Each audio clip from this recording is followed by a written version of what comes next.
dan hal-hal yang terdapat di dalamnya. Baik, Bapak Ibu, mari kita simak selanjutnya. Tim positif yang dikemukakan oleh teori kontrol oleh William Glasser secara umum dan secara kesimpulannya secara menyeluruh isinya adalah sebagai berikut. Anda tidak bisa mengontrol orang lain, hanya Anda yang bisa mengontrol diri Anda. Itu yang pertama, poin dari teori kontrol William Glasser. Kemudian yang kedua, semua perilaku memiliki tujuan. Ketiga, model berpikir menang-menang. Kemudian kolaborasi dan konsensus menciptakan pilihan-pilihan baru. Dan yang keempat, teorinya adalah realitas atau kebutuhan kita berbeda. Kita berusaha memahami pandangan orang lain tentang dunia. Setiap orang memiliki gambaran berbeda. Lalu untuk menjelaskan lebih jelas bagaimanakah tentang kontrol diri, makna disiplin di situ adalah belajar kontrol diri dengan menggali potensi kita agar mencapai tujuan mulia, yaitu sesuatu yang menjadi seseorang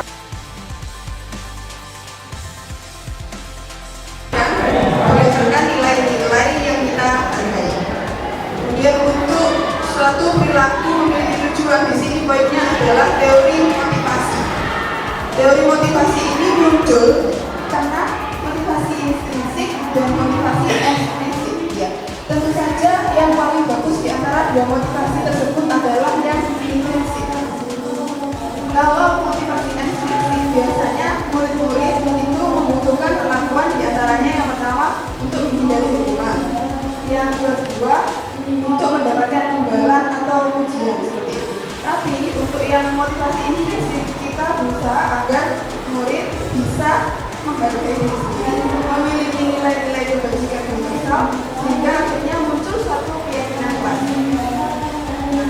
Untuk model berpikir menang-menang, ada 5 posisi kontrol. Yang pertama adalah penghukum dan pembuat rasa bersalah, ini yang paling rendah efeknya.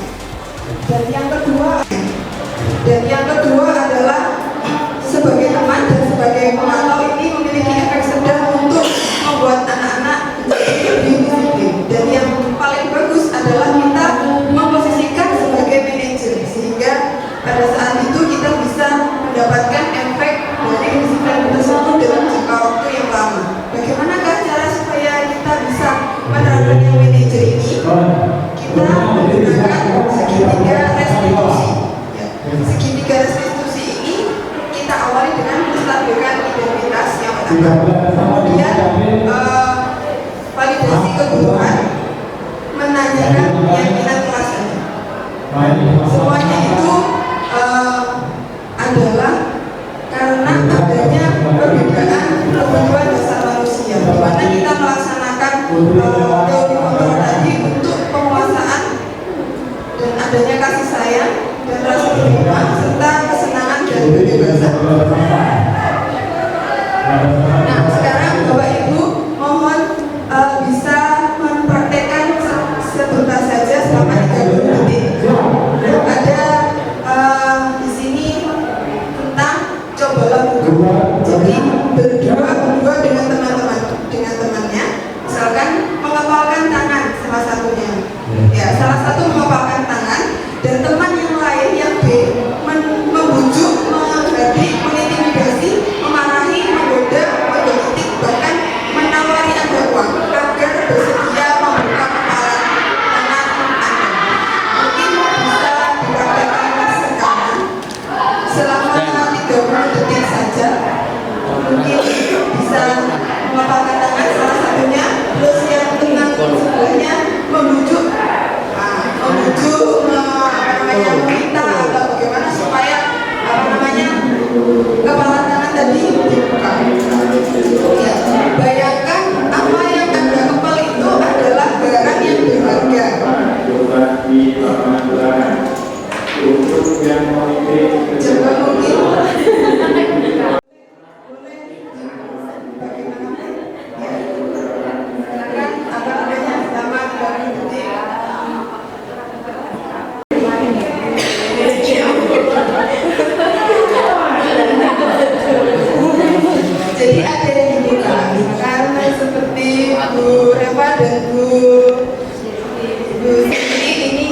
dipindah ya. Apakah Anda atau B membuka kepala tangan Anda? Mengapa dan apa alasan Anda membuka kepala tangan Anda?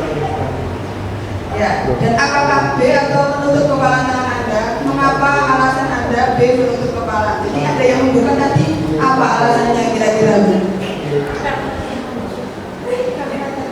Karena terwujud. Ya, kalau yang masih bisa menutup, kenapa? Karena ini sangat berharga. Oke, karena ini sangat berharga. Jadi, baiklah kita lanjutkan sebentar.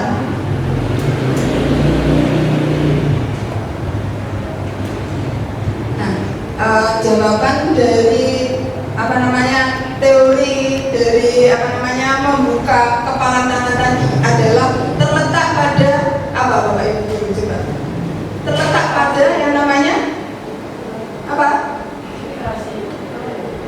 Kontrol diri. Jadi kontrol diri tadi bersumber dari ternyata dalam diri kita sendiri kan, Dek? Ya, kita ingin membuka atau enggak itu ternyata bukan karena orang lain sebenarnya.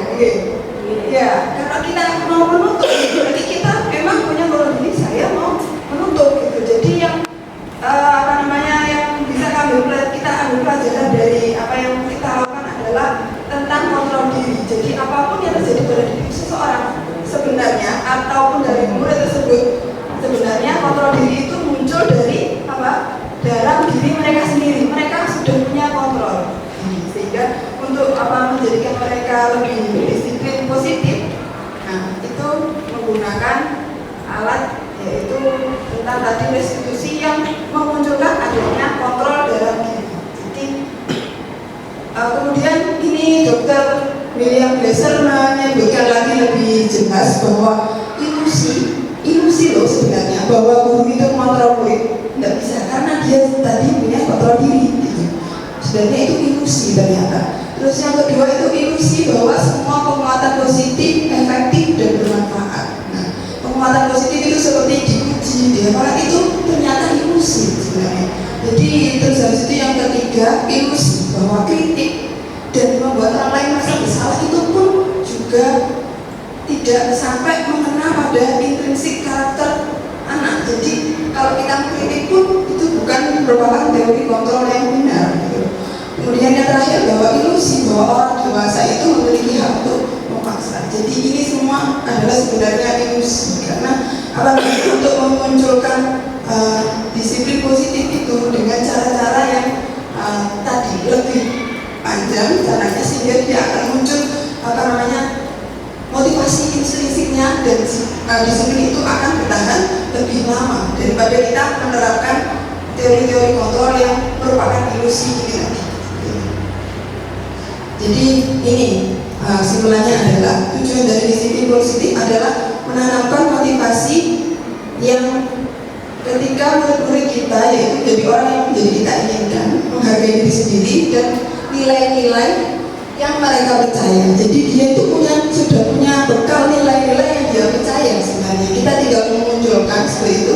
Ketika murid-murid kita memiliki motivasi tersebut, mereka terus memiliki motivasi intrinsik yang berdampak jangka panjang. Kemudian motivasi yang tidak akan terpengaruh pada adanya hukuman atau hadiah sebenarnya seperti itu. Mereka akan tetap berperilaku baik berlandaskan nilai-nilai kebajikan karena mereka ingin menjadi orang yang menjunjung tinggi nilai-nilai yang mereka hargai atau mencapai suatu tujuan mulia seperti itu. Dan untuk lebih tepatnya akan saya sedikit paparkan tentang tadi teori kontrol. Nah, bagaimana sih penerapan teori kontrol paling tidak seperti ini? Contohnya sedikit contohnya bagaimana kalau kita menerapkan kontrol dari luar itu misalnya penghidup tadi ya, membuat seseorang bersalah. Kemudian yang kedua identitas berhasil atau sukses bisa kita terapkan sebagai teman dan pemantau. Kemudian yang terakhir yang paling bagus yang bisa kita terapkan dan bisa berhasil adalah sukses yaitu menghargai diri sendiri. Coba anak-anak menunjukkan bahwa dia harus menghargai diri sendiri seperti itu dengan memposisikan kita sebagai manajer, seperti itu, mengajukan pertanyaan, terus apa yang kita yakini, apa yang bisa kamu kerjakan untuk memperbaiki masalah ini misalkan gitu. Terus menguatkan pribadi dan seterusnya kita share materinya lebih jelas. Dan untuk apa yang sudah saya lakukan, ini adalah sedikit tentang contoh dari apa yang saya praktekkan tentang segitiga restitusi. Segitiga restitusi itu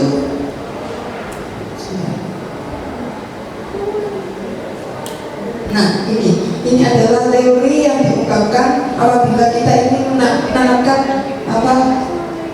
disiplin positif pada siswa. Pertanyaan yang pertama yaitu setiap orang pasti pernah melakukan kesalahan. Seperti itu. Kamu bukan satu-satunya yang pernah melakukan itu pertanyaannya. Apabila satu anak melakukan kesalahan atau pelanggaran seperti itu. Kemudian pertanyaan yang kedua, kamu tentu punya alasan mengapa melakukan itu. Terus adakah cara yang lebih efektif untuk mendapatkan apa yang kamu butuhkan? Misalkan itu. Selanjutnya, terus yang terakhir adalah nilai-nilai apa yang telah kita sepakati.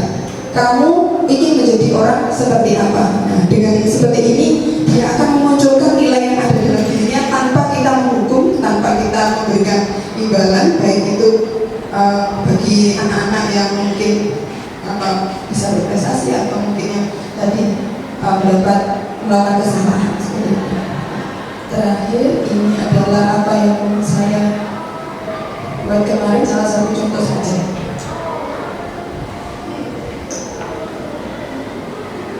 Nah, suaranya ini mungkin tidak bisa kita dengar. Bisa.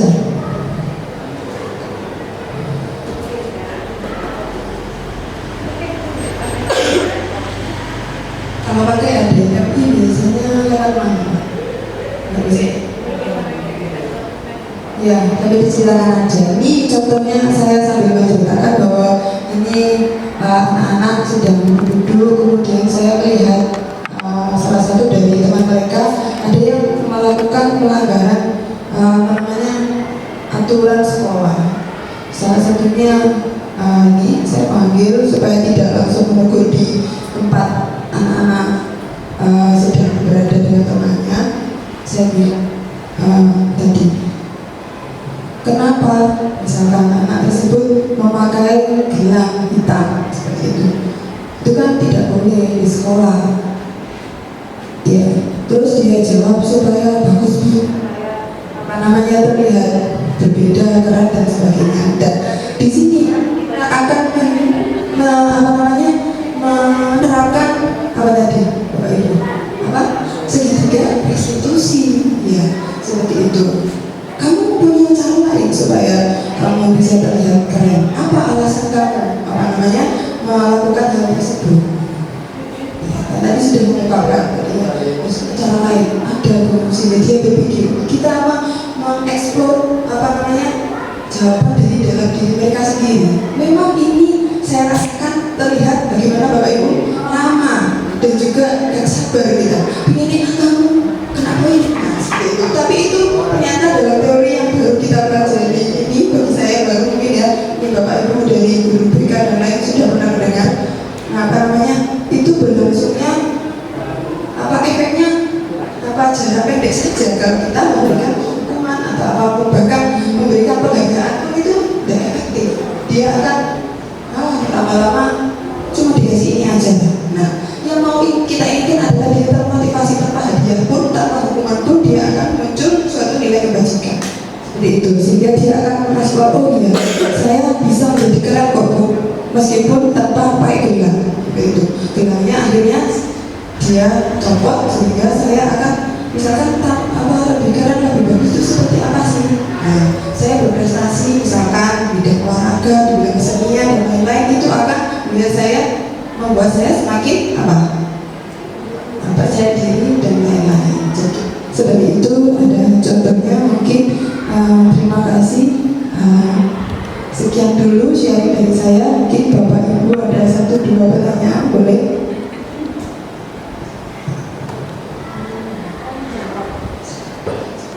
Ya, Bu Ais, semoga.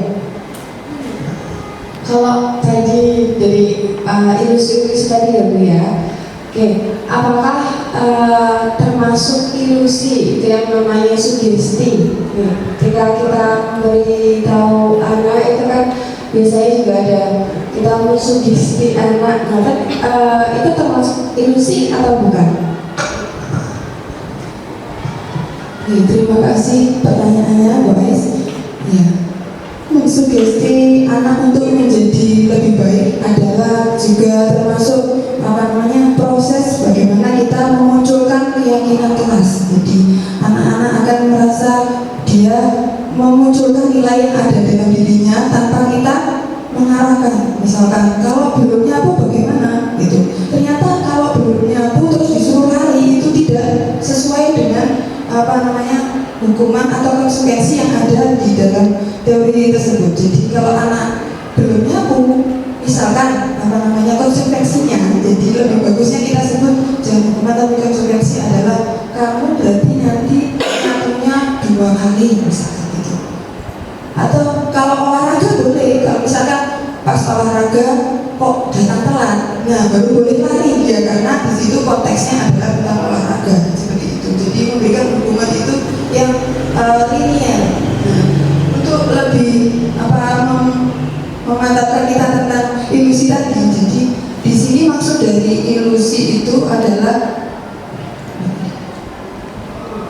ya, ilusi ini maksudnya Dr. William Glasser itu ternyata cuma prasangka kita, bahwa prasangka kita menganggap bahwa guru itu bisa mengontrol murid.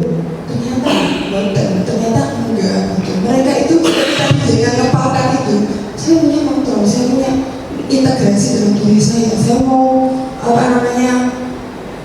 pramil ya sebenarnya dia bisa kontrol. Saya mau diem, saya mau nulis aja, dia itu sudah punya modal dalam dirinya. Nah, kita memunculkan kontrol dalam dirinya sendiri tadi dengan cara-cara seperti yang sudah saya ungkapkan tadi. Jadi sebenarnya guru itu tidak bisa mengontrol murid gitu.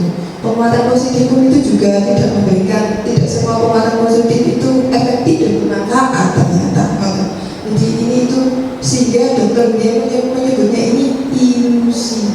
Maksudnya perasaan kita sebelumnya itu salah gitu. Seperti saya juga merasakan teori ini pas diajarkan, oh iya ini salah ya. Ada di dalam manusia itu ada kesadaran diri seperti gunung es. Yang muncul itu hanya tapi kalau di dalamnya itu gunung esnya yang dalam itu sudah berkarakter bagus, itu akan dia muncul pun bagus gitu. Kalau di dalam keyakinannya dia karakternya itu yang gunung es yang di dalam lautan tadi itu kurang bagus, maka yang dimunculkan pun juga kurang bagus. Dan kita bisa membiasakan karakter anak-anak dengan kebiasaan-kebiasaan tadi, membiasakan hal yang baik dan juga melalui cara-cara restitusi untuk mendapatkan efek sekarang. Terima kasih Bapak Ibu atas waktunya, semoga bermanfaat.